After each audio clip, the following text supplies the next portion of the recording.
Good afternoon, ladies and gentlemen, and thank you for still being with us at Dubai International Content Market 2023 in Medinet Jumeirah.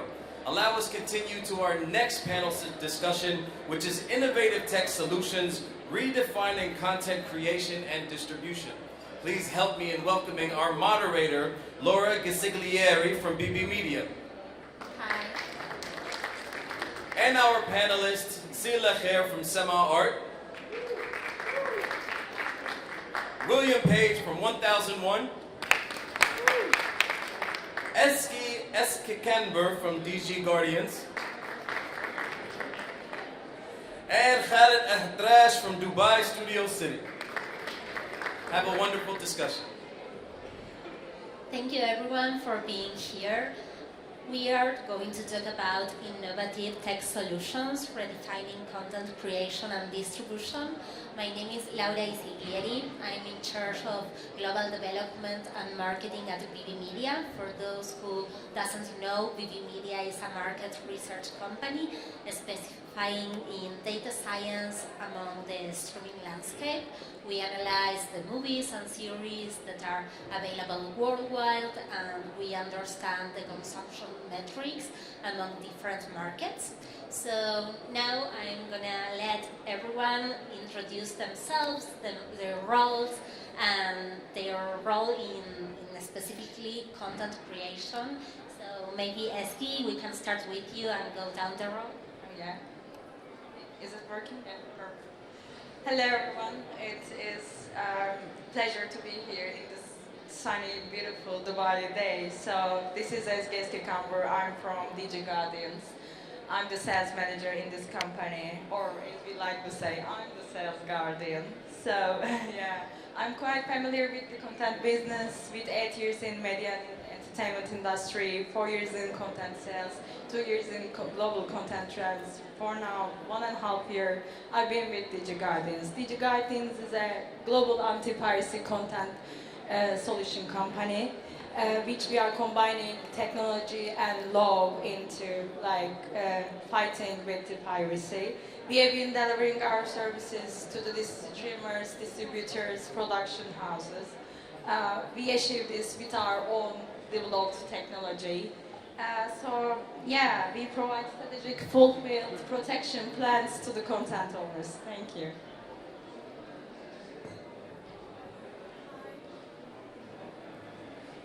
Hello? Yes. Hi, I'm Sila Khair. I'm managing partner at Sama Art. It's a family business. We do localization, distribution, as well as production. But mainly in this panel, I'm going to discuss the tech adaptations we're using in localization. So as I mentioned, we're a family business. We've been in the industry for 17 years. I'm second generation. And yeah, I'm happy to be here. Thank you for choosing me for this panel. Don't get too close. Hi everyone, my name is Wiliam Page. Thank you also for the invitation to join the panel. Very much appreciate it. Good to be here. So yeah, I'm Wiliam Page. I'm Chief Strategy Officer and General Counsel for Alpha Wahed 1001. We're a platform that launched just before Ramadan, early in the year. Our core market is Iraq, but we're available across the region, and we're affiliated and connected to Al Shaqiya, which is the largest commercial broadcaster in Iraq. Has been going for 20 years. My role as Chief Strategy Officer is multi-layered, but predominantly around content acquisition. So I structure the deals for the partnerships that we have with our licensing partners. But increasingly I'm focusing on our co-productions and how we intend to partner with companies from around the world to create better quality content of a higher standard, which can raise awareness internationally more of the region, and we believe would be of a much better quality and overall would be good. And the other thing that I do is I'm obviously responsible for the strategic direction of the company. I sit on the board, so we are really focused on innovation and how we can utilize technology to disrupt the way that people consume, discover, and ultimately enjoy the content that we provide to them. So much so that we actually don't like to call ourselves a VOD platform, because we want to be and aspire to be so much more. So thank you again for the invitation to join the panel, and look forward to the discussion. Thank you. Assalamu alaikum. My name is Khaled Hatrash. I am the Senior Operations Manager for Dubai Studio City. Basically what we do is that we're the hub of all media related activities. That's where all of the production companies are based, studios are based, everything's based within Dubai Studio City. We provide the infrastructure for people to be as creative as they can be, providing them from offices to training to whatever it is that required in terms of studios and highest technologies that provides the best services for the people within the media industry.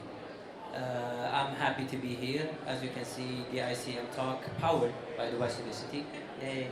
Yes. And lovely to be here, and I look forward to this session. Let's see how it goes. Well, thank you so much for being here. As you can see, we have different kind of companies joining us today, and the idea is to talk about how technology is affecting all their businesses. So the first question will be for Khaled. So the idea is to let us know how has Dubai Studio City been leveraging state-of-the-art technological advancements in content creation, and if there are specific tools or innovations that have had a significant impact on your company. Dubai Studio City is part of a larger community, which is Dubai Media City, Studio City, and Production City. For us, we became the hub for media within the region. We are based in the center. Basically, what we say is that we are the kitchen for all media related in the region. If somebody's doing a movie in Saudi, this starts with us in Dubai Studio City. If somebody's doing something in Abu Dhabi, no matter where it is, it starts in Dubai Studio City. And we're blessed to say that we have the highest technology and the best infrastructure. Our job is to make things convenient and easy for everybody. We have from the state-of-the-art sound stages, which is the largest in the region, the fourth largest in the world, with built-in water tank underneath. You can film underwater if you want. You have the rigging system that hold up to 9 tons. You can literally hang in an airplane from the studios. Beside that one, we have also a full ecosystem that supports people who wanted to start within the industry in locations such as F5. We provide studios, trainings, whatever it is that requires from that point on until you grow to become your own industry, become your own business, so you can grow from that point on. We're lucky to have people coming in from the east and the west, so we became the hub for everything related to content. And plus, especially with the recent changes, you can see a lot of companies that are coming in from the east, whether it's in Bollywood or Russia. A lot of them, they're coming in. And beside that one, we already have the MENA region, and also in addition to that one, Europe and the States. So, Amazing, thank you. So now for William, can you let us know some insights into pioneering strategies in delivering and curating content or your VOD platform? Yeah, so today, content typically is delivered on a basis of categorization. So genre, theme, actor, etc., etc. That's been fine today. But we believe that there's so much more that we can do to innovate that in terms of connecting with individuals on an emotional basis. So say, for example, you come home from work, had a stressful day, and you want something that's joyful or uplifting. What we are working towards is a solution whereby not only can we understand you in more intrinsic detail, but we can also understand our content through the alignment of the metadata. So consequently, the experience becomes what we call an emotional pharmacy. So rather than connecting with our content, connecting with audiences on a categorization basis, we connect on an emotional basis.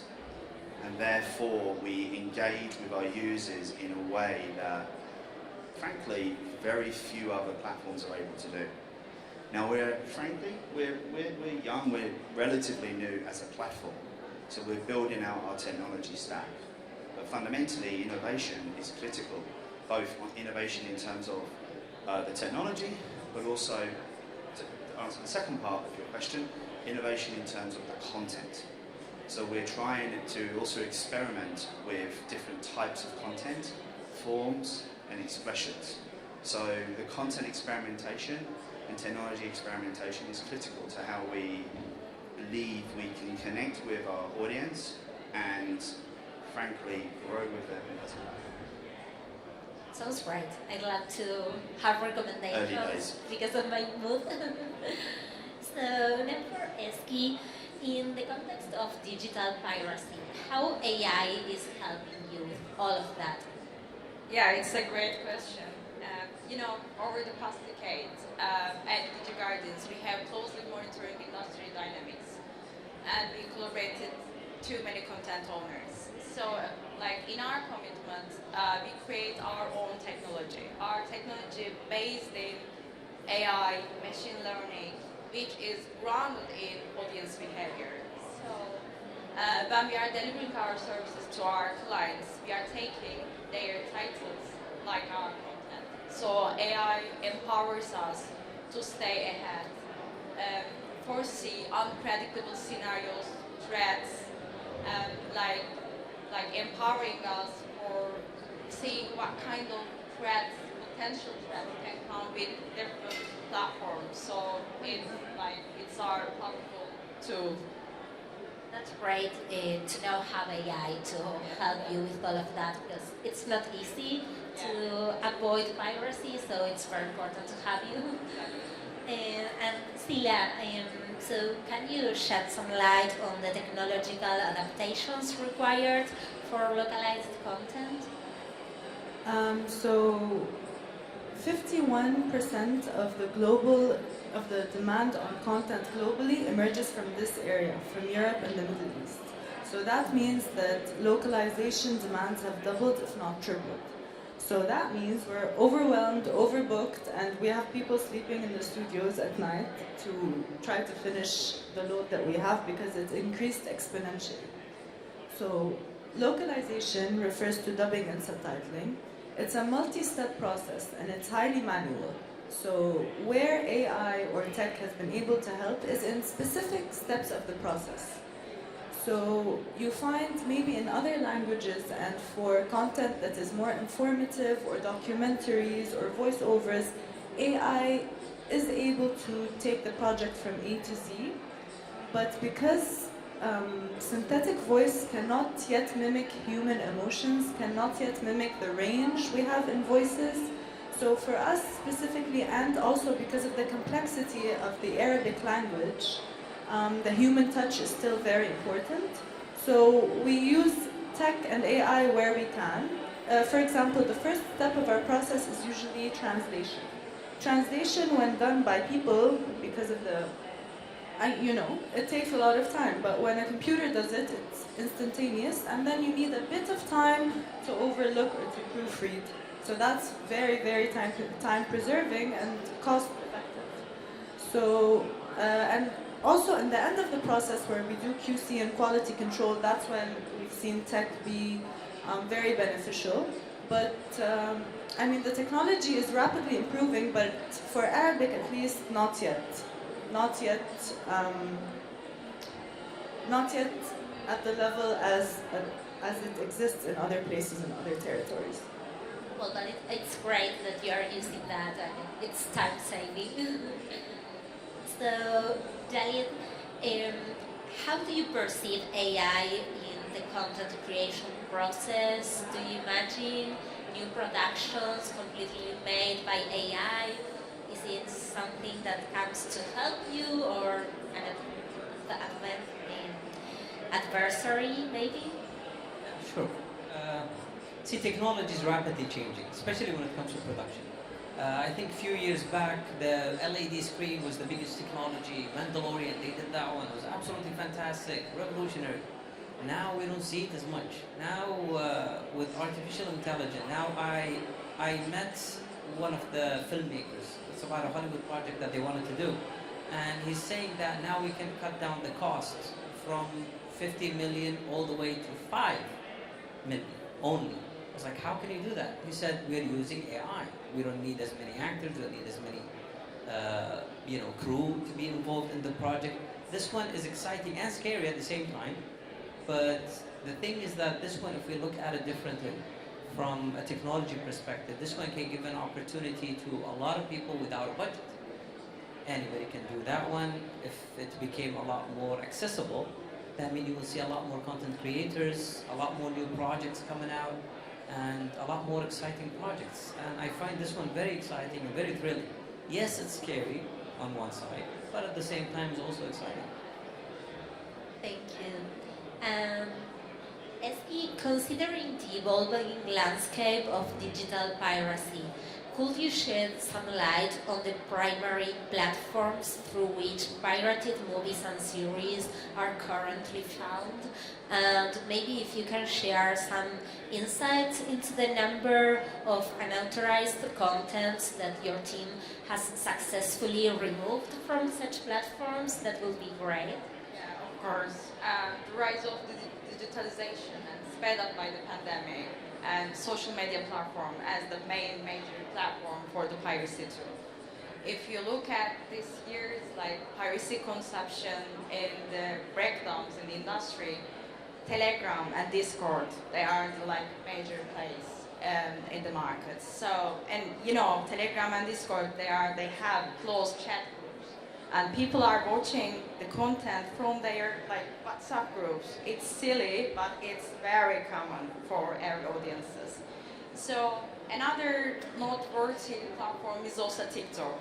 TikTok is recognizing by the sharing short videos.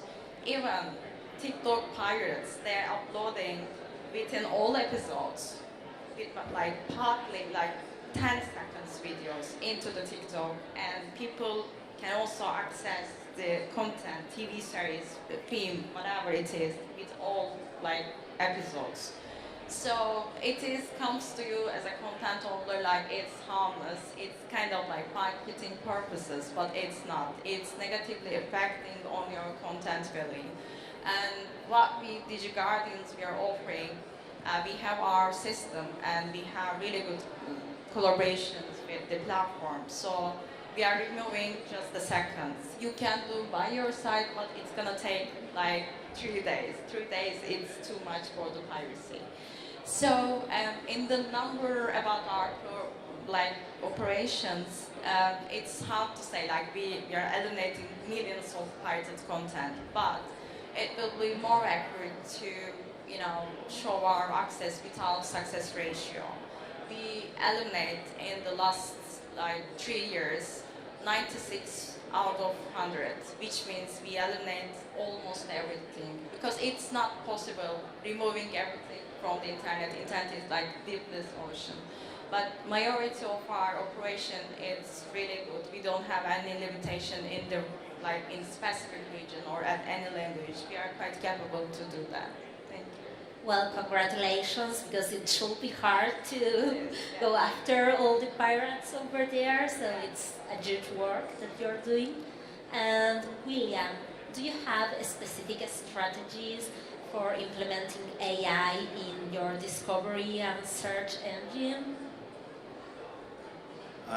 Yeah, it's we've got one of the region's leading AI developers we've hired as quite a senior role, and we've got I think 4 AI developers. So it's a core focus.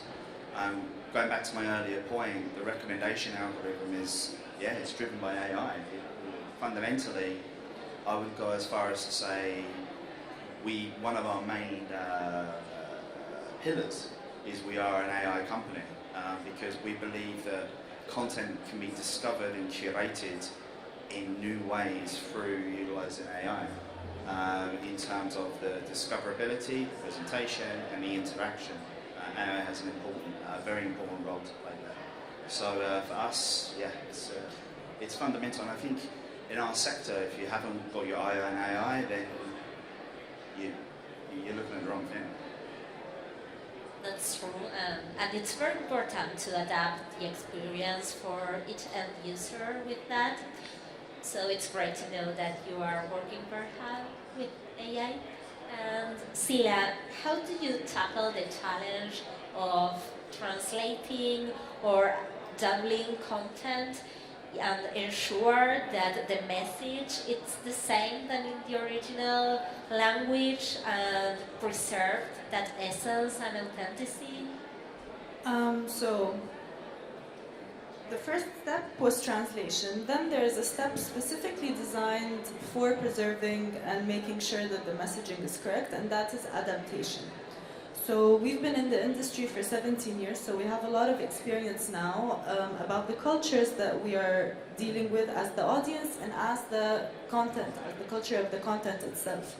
So for example, Turkish, we have a whole database of Turkish knowledge that we've gained over the years. So if we have a new employee, they can refer and they can see, oh, this is what you should say in this specific incident. Also, we have great contacts with the production houses themselves that over the years we've called and been like, how do you say this? What do you mean about this? So trial and error and experience we've gathered, which makes it now a smoother, much smoother operation for us.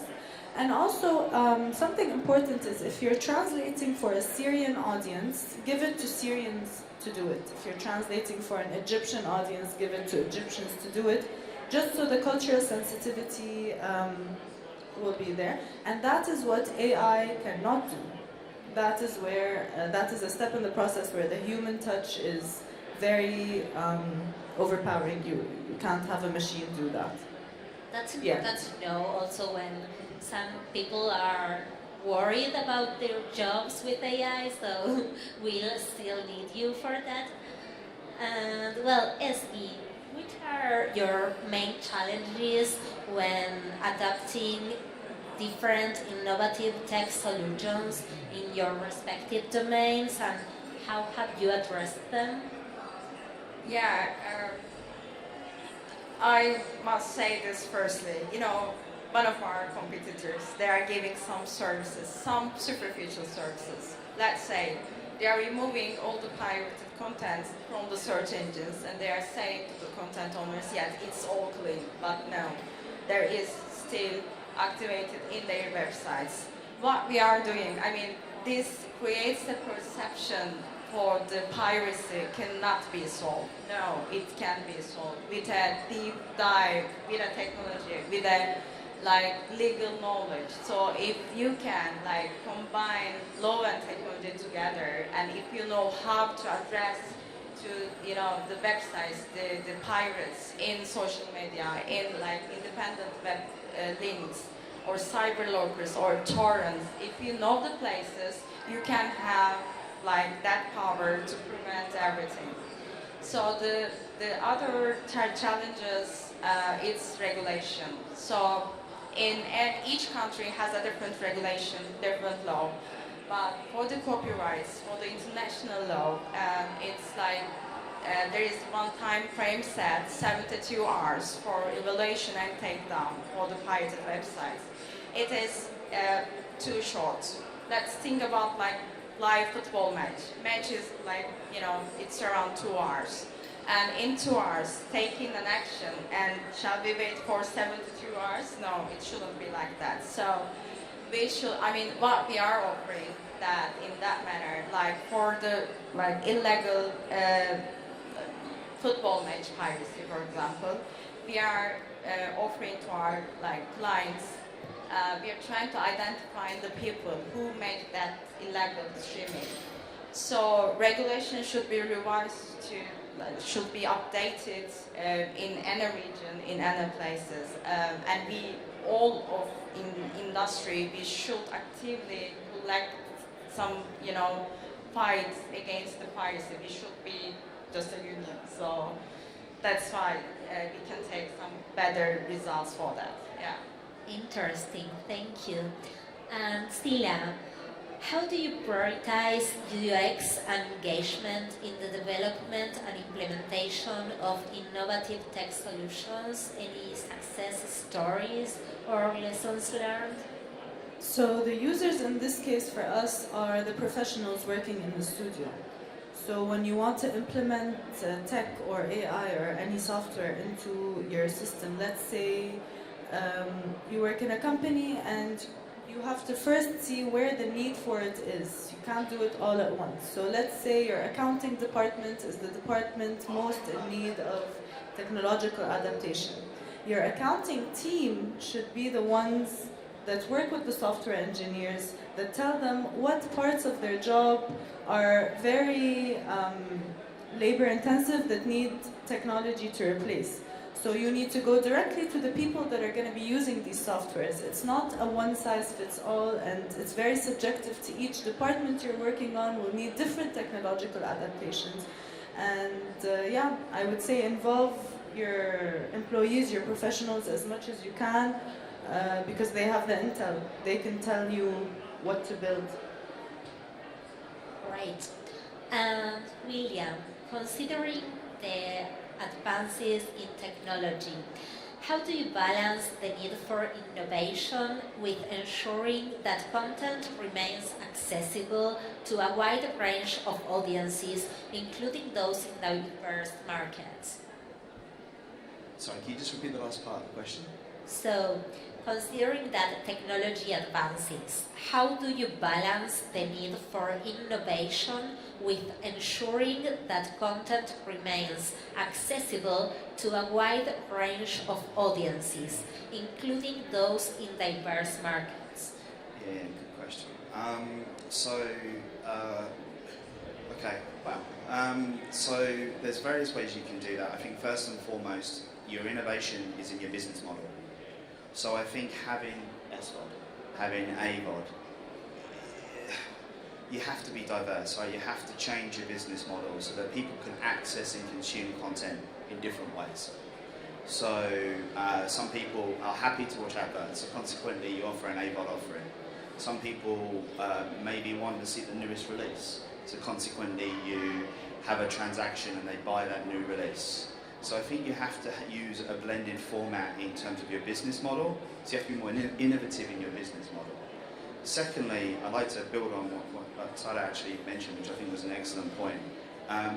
Localization, what we call hyper-localization. So I think you need to provide a tailored offering to your audience wherever they may be in the world. So, for example, if you're an Iraqi is going to have different tastes to someone in, I don't know, Morocco or Egypt, there's going to be subtle but important cultural nuances and differences in the kind of content that they want to watch. So what we need to do is use technology to capture those differences and to understand what our audience want in the different diverse areas where they are. And that's where technology is very powerful, because it enables you to understand your audience in more intrinsic detail and to be able to deliver to them content that's hyper-localized, focused on their interests, their passions, and frankly, what they want to watch. So I think, yeah, just to reinforce your localization point is really important. And I think that's where technology can play a big part, but obviously there's still a human element to make sure that it's, it's done on a more human basis. Good to know, thank you. And Khaled, so how do you see the collaboration between different entities in the tech ecosystem, just working together, the studios, VOD platforms, security providers, distributors, shaping the future of content creation and distribution? In terms of distribution, I believe in this region there was always a challenge for distributing the local content internationally. That was always an issue. And it does require some more of a collaboration internally within the companies and the entities. So the way I see it is that in terms of how do we see it going further in the future, I believe that beside the fact that there's now more exposure internationally, how the globalization is going, how everybody's aware of everything's happening around, I think it's supposed to be a little bit easier. But we still see that challenges. And I believe social media is going to play a big part into that. Because there's a lot of the content that's shifting towards that nowadays. Now you see people are spending a lot more time on YouTube than you see them watching Netflix. For example, you see Mr. Beast, he created a Squid Game video that has more viewership than Squid Game. That's how interesting it is. So I believe we're going towards that shift onto social media. Now it's a lot easier to scroll on TikTok for hours than watching something on a TV series or whatever it is in a show. So in terms of social media playing part in distribution, I believe this is where the direction that's going to grow bigger, but still at the same time that does not mean it's eliminating all of the other ones in terms of OTT, in terms of that. Plus also, beside of that one, OTT also played a big part in terms of distribution. You have a show like School of Rawabi Girl. This is an Arabic show, it's a Jordanian show. This one, believe it or not, became a massive hit in Brazil. And it's a Jordanian show. And now they're working on season 2. So this is, I believe, is the best distribution that you can ever ask for. You put it on some platform in OTT and it blows up from there. And we're lucky that in Dubai we have all of the bigger names. We have from Shahid to Stars Play to Discovery, whatever it is. And also we have the local channels who are also at the same time shifting towards something a lot more digital, such as Al Mashhad, which is a brand new TV, news station. They're putting a lot more content on TikTok. So I believe this is the shift that we're looking at the moment. That's right, thank you. And well, lastly, talking about future trends, I'd like to ask all of you, what do you think, your perspective of future trends in content creation and distribution that will be enabled by technology? Maybe if you want to share what excites you most about the future. So maybe we can start with you, Ezgi, and then each one of you answer. As you know, the industry becomes digitalized, so opportunities and threats are increasing. An awareness plan must be created for threats as well as opportunities. The issue of content protection must be created in our plans, in our future plans, at the early stage of our production strategy. Content should only be distributed by rightful owners, and a robust content strategies must be our top priority. So no matter which owner you are, you might be production houses, broadcaster or distributors, all of us must take an action against the piracy collectively and strategically. So anti-piracy content protection can be integrated into every agreement, in your license agreement, in your distribution agreement, even with your other collaboration partners.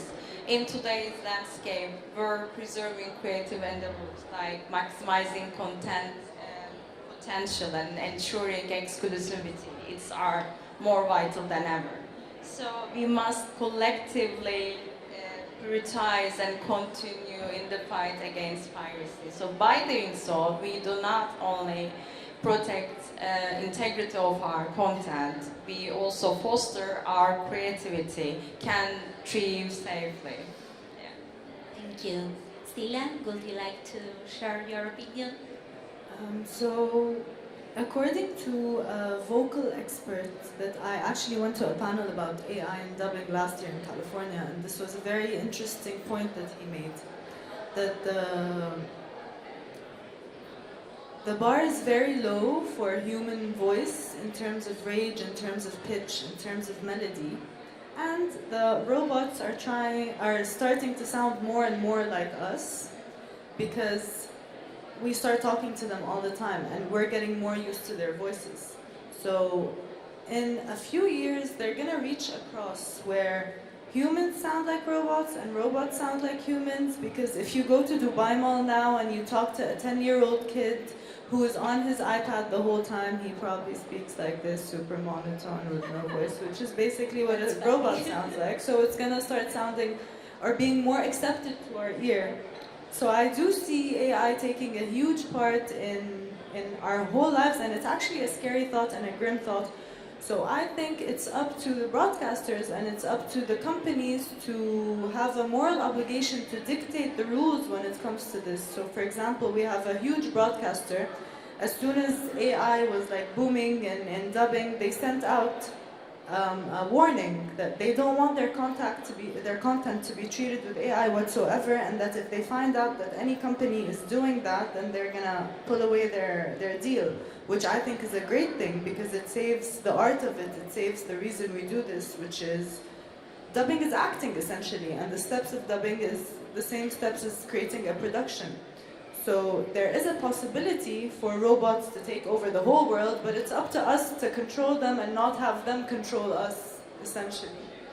So it's exciting, but it's also scary, actually. Yeah. Yeah, I agree. So, William, what do you think? I'm going to build on that great answer. So you only have to look at the news events of the last 6 months, right? There's two big events that's occurred in the news. Firstly, OpenAI, Sam Altman's firing, although he's now come back.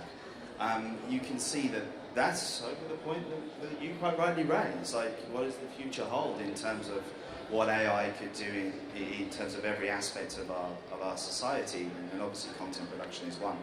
And secondly, if you look at how the unions in the US striked for many months, one of their main concerns was over the impact of AI on their role. So yeah, it's a real serious issue and a serious concern. Now I'm going to flip it on its head, but that's the negative point. I'll flip it on its head and build on the great point that Khaled made earlier, which is that the costs of production are coming down so much. So Gareth Edwards recently did a film called The Creator. Beautiful film. I mean, oh my gosh, gorgeous film. Like, looks like a $300 million film, right? He made it for less than 80 million bucks. And he did that through utilizing technology. So I think it's going to enable creatives to tell their original stories more cheaply and effectively than ever before. So in some ways, the technology is going to open up the human expression, and it's going to enable the creatives to tell stories in a way that they've not been able to previously because they haven't had the money or they haven't had the connections. And then second point to that is data. So whilst data will drive AI, of course that's what AI is built on, right? It's all, well, to a certain extent, but it's also going to enable we as platforms to make, I hope, smarter content decisions. So to be able to experiment, run agile, quick experiments with our content choices, see what works, give people options, give people choices, and seeing if an individual in Iraq likes this piece of content and one of our users in Morocco likes another piece of content. And try to deliver more original, authentic, and different stories to them in a way that previously we didn't, because we didn't know, as Kelly quite rightly pointed out, that this show, I can't remember what the show was you said, but you know, it was made locally and it was huge in Brazil. Who would have thought that could have happened? And that's where data opens up and enables people like Khaled to help companies make smarter commissioning decisions, because data is available in a way that it just previously wasn't when it was a linear broadcaster. So I'm excited, but I think the risks are very serious, so we need to be aware of them. And I think the future for content creators and stories could be quite exciting. Sounds good. And Khalid, would you like to share other thoughts as well about the future? First of all, I think it's kind of funny that when we're talking about AI years back, we're thinking that they're going to take more of the labor jobs, the machines and everything, and we said, no, you know, if you're creative, you're safe. Apparently they took all of the creative jobs and still left all of the manual work. So now they're writing scripts, doing everything, everything's AI now. So that shift happened immediately. I think it's a new technology, yes, and it's a scary one, yes, but such as everything new. Everything new is always scary, but we adapt as humans. And I know that before, when people used to ride horses, they had so many issues, so many problems on the roads and everything. All of that one is gone when the cars came. They used to have so many different issues, and now everything, all of it was eliminated. Same thing with so many different technologies. So when the first time when the green screens came in, it's like, oh my God, nobody's gonna film in any location. We're all gonna stick inside the studio. Again, that didn't happen. We had the LED also technologies. Again, the same thing happened. People are saying, oh, we don't need to go to Paris anymore and film there. We can film it in the studio.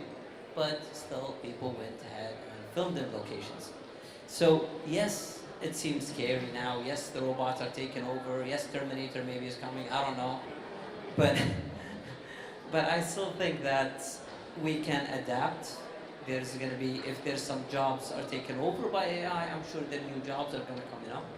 And we can never lose the human touch, just like what you said. Absolutely, I don't think that's possible. But still, we're going to adapt to it. We're going to see how we can work with the AI. And in so many areas, I see it as a positive, and also I see it as a negative in so many areas. But I'm looking forward to it. I cannot wait to see what the future is going to bring. Sounds promising. So thank you everyone for being here in this session. Now we have a few minutes for the audience. If anyone would like to ask any questions. Nobody? Over there. In the back.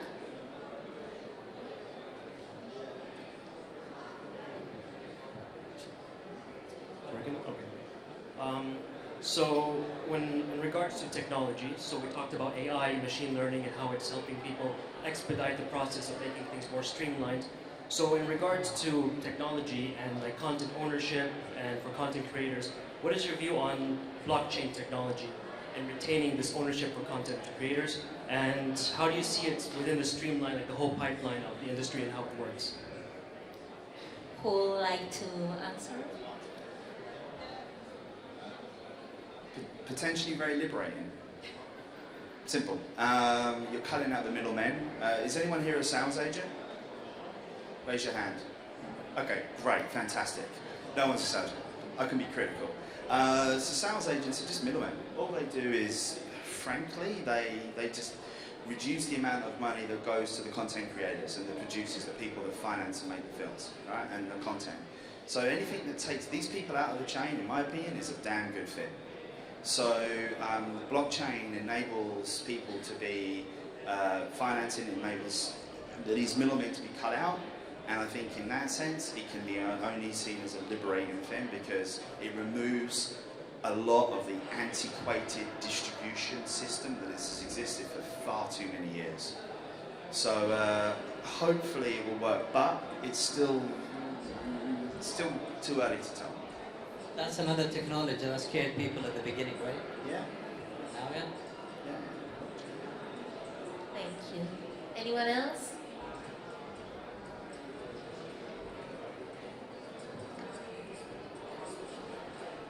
Hey, so you were telling that like AI will be really good in creating content or helping to at least create content, right? The time is not very far when AI itself would enable us to just give it a prompt and it would create basic content. Even it's happening with the animes recently. And sooner it could happen with anything, like it would grab out cutouts from various videos and create one of its own. And my question is also for blockchain, but having an exclusivity. When everyone will have access to AI, people could easily create videos or replicate videos. Having exclusivity over a video, is that going to help the industry? What do you think on that? Like, just owning your video, any way to own Yeah, I your can video. start with me, like, yeah, you know, stealing the idea, stealing the creativity, it's still like so open for the industry. So like, every single time when you see this some TV series and movies, it's quite similar to others. So it is going like that. The work is quite limited, but stealing content from, stealing ideas from the others, it might be another like position in the market. But I mean, from my side, AI take us to further. And you know what, lately, you know, Zoom, it's a like meeting application.